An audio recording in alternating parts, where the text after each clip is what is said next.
It is May 26, 2026, and the American system is absorbing 3 simultaneous shockwaves.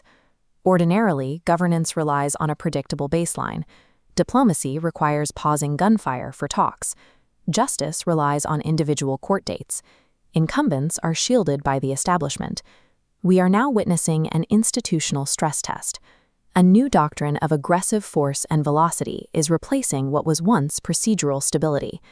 By bypassing its own historical guardrails to force immediate outcomes, the government is testing exactly how much pressure these institutions can survive before they snap. In the Middle East, the US military launched sudden airstrikes against targets in southern Iran, ignoring an active and fragile ceasefire. These strikes specifically targeted missile launch sites and Iranian boats near the Strait of Hormuz, a global choke point for oil. The timing creates a jarring contradiction.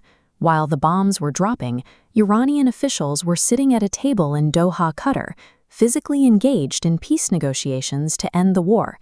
Tehran quickly labeled the strikes a violation of the ceasefire and threatened retaliation. Within hours, the Revolutionary Guard shot down a US MQ9 Reaper drone it claimed was in its airspace. The administration maintains that negotiations are still moving forward.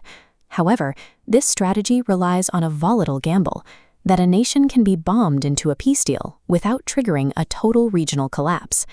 On the domestic front, the Justice Department is applying a similar strategy of speed to the legal system, launching a radical shift in how it handles immigration enforcement. This is the Mega Masters program. Instead of individual court dates, the government is packing hundreds of migrants into simultaneous, fast-tracked group hearings. It is a logistical trap. If an immigrant's date is moved up without their knowledge and they fail to appear, a judge issues an automatic deportation order on the spot. The pressure stems from the top. President Trump is pushing for a quota of 1 million deportations per year, a significant and aggressive increase from the 600,000 recorded in 2025. While these mass sessions clear the court's backlog, legal analysts and civil rights groups argue that prioritizing volume over individual testimony effectively bypasses the constitutional requirement for due process. This internal conflict is also reaching the political machinery in Texas, where an aggressive primary battle is testing the Republican Party's endurance. Attorney General Ken Paxton is positioning himself as the populist MAGA challenger. He is leveraging his survival of a 2023 impeachment to argue that the party's current leadership is too soft. He is challenging Senator John Cornyn, a veteran of the Senate establishment who now finds himself vulnerable to the populist wing of his own party. The scale of the conflict is massive, a $100 million battle focused on absolute ideological compliance rather than traditional conservative policy. Beyond Texas, this creates a national risk.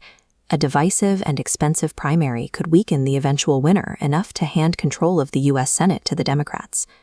Between military strikes, fast-tracked courts, and internal political warfare, America is now operating under a strategy of deliberate, unyielding acceleration. Fast-tracking these complex problems creates immediate, volatile side effects across every branch of government.